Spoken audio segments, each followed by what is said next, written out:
Most demanding video कि light कैसा है भाई, इसका लाइट कैसा है। देखो अकेले कंपैरिजन तो बनता नहीं है ना, अकेले दिखा दूंगा आपको वीडियो में समझ नहीं आएगा, तो भैया ओला से कंपेयर करते हैं, क्योंकि माना जाता है कि स्कूटर में सबसे अच्छी जो लाइट होती है वो ओला इलेक्ट्रिक की ही है, क्योंकि जितने भी बाकी पेट्रोल स्कूटर है अदर है इतनी अच्छी लाइट प्रोवाइड नहीं करते। देखो अभी ये मेरे मोबाइल का फ्लैश जल रहा है, यहाँ पे पूरा अंधेरा है, बहुत अंधेरा है, मोबाइल को फ्लैश से दिख रहा होगा। कुछ देर बाद मैं फ्लैश को बंद कर दूंगा, फिर देखेंगे कि कौन सा है। और देखो यार वीडा ना अकेले खड़ी रहती है तो बहुत अच्छी दिखती है, पर ओला खड़े हो जाता है तो थोड़ा लगता है उसका बेटा खड़ा हो गया बट कोई बात नहीं, चलो हम देखते हैं। चलो इसका पासवर्ड खोलते हैं, उसके बाद आपको मैं शो करता हूँ कि किसका लाइट सबसे ज़्यादा है और सबसे अच्छा है। सबसे पहले हम टेस्ट करते हैं अपनी ओला से ही।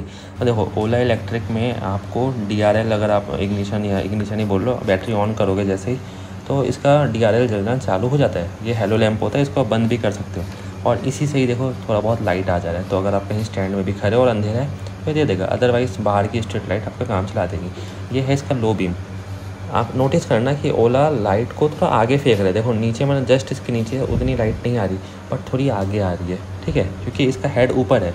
जरा सा कॉमन सेंस है, इसका हेड ऊपर है तो थोड़ी लाइट आगे दे रहा है। और जो इसका हाई बीम है ना वो थोड़ा और ऊपर जा रहा है, मतलब कि अगर आप ओला का हाई बीम चलाओगे तो सामने जो कार आएगी ना उसके मुंह पे पड़ेगा, सीधा मुंह पे पड़ेगा, तो बहुत इरिटेशन होता है। मैंने भी बहुत बार फील हुआ है कार में बैठे कि ओला वाला है बंदा और अगर वो हाई बीम में तो गुस्सा आ जाता है भैया। इसलिए ओला का हाई बीम बहुत ही रेयर यूज़ में इस्तेमाल करना। अब हम चलते हैं वीडा की तरफ। वीडा देखो जो अपनी फ्लैश दे रहा है ना वो डायरेक्ट नीचे दे रहा है, क्योंकि इसका हेडलैम्प नीचे की तरफ है, तो हेड की तरफ से नहीं आ रहा लाइट, नीचे की तरफ से आ रहा है। तो ये आगे ज़्यादा लाइट ना देके नीचे फोकस कर रहा है, मतलब आपको ये अपना जो आगे आपके सामने का रोड है उसका क्लियर विज़न दे देगा। अब दोनों के ही अपने प्रोस है, दोनों को ही अपने कॉन्स है, बट प्रीफर मैं वीडा को ही करूँगा क्योंकि सामने ज़्यादा अच्छा दिख रहा है। इसका हाई बीम उतना ऊपर नहीं जाता, बट ओला का लगता है कि पेड़ के ऊपर जा रहा है। भैया हमको उतना भी नहीं चाहिए ना, ट्रक व्रक को नहीं दिखाना है हमको।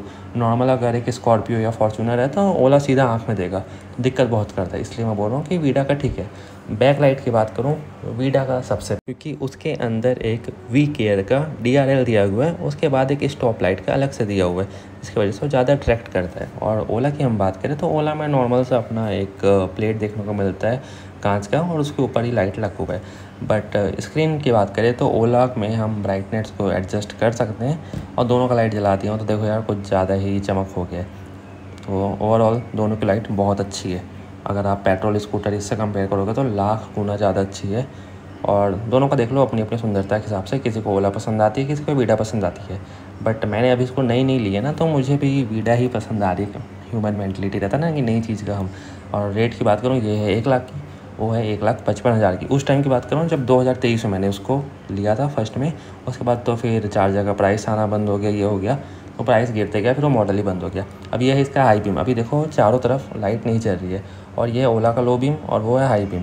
तो वीडा का हाई बीम लोगों को समझ ही नहीं आता कि कहाँ पे दिया हुआ है। तो ऊपर के 2 रहते हैं, नीचे के 2 रहते हैं, जिस हिसाब से देखा जाएगा तो दोनों ही लाइट अपनी अपनी जगह ठीक है। बट अगर आप अभी लेने जा रहे हो तो मैं बोलूँगा यार वीडा को प्रीफर करना, क्योंकि प्राइस बहुत कम है।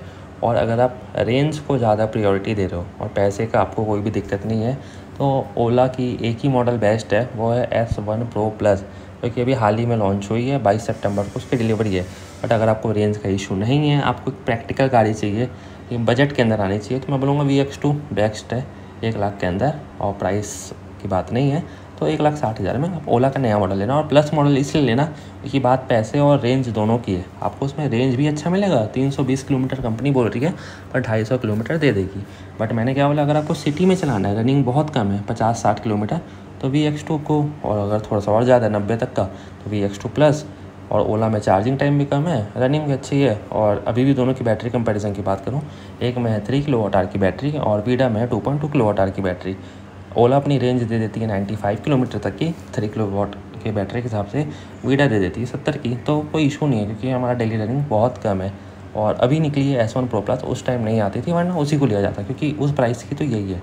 और आप लोग बताओ कि दोनों में पीछे का लाइट किसका अच्छा लग रहा है। प्रीफर तो वीडा का ही करूँगा मैं। और ये सब आप ही लोग के डाउट रहते हैं, तो मैंने अब आपको पहले ही बोला था कि इसको अपनी ही गाड़ी समझना। और स्क्रीन ब्राइटनेस दोनों की ठीक है, दिन में ये भी दिखती है, कैमरे में आपको उतना पता चले ना चले, पर ऐसा नहीं लगेगा कि कुछ ब्लर हो रहा है या फेड हो रहा है। ओवरऑल दोनों अपने अपने हिसाब से ठीक है। पैसे के नाम से वीडा ठीक है।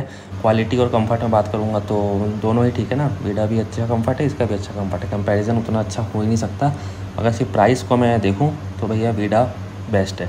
बाकी वीडियो को हर जगह शेयर कर देना, लाइक कर देना और आप लोग बताते जाओ कमेंट में, वीडियो बनाते जाऊँगा। मिलते हैं नेक्स्ट वीडियो में। Thanks for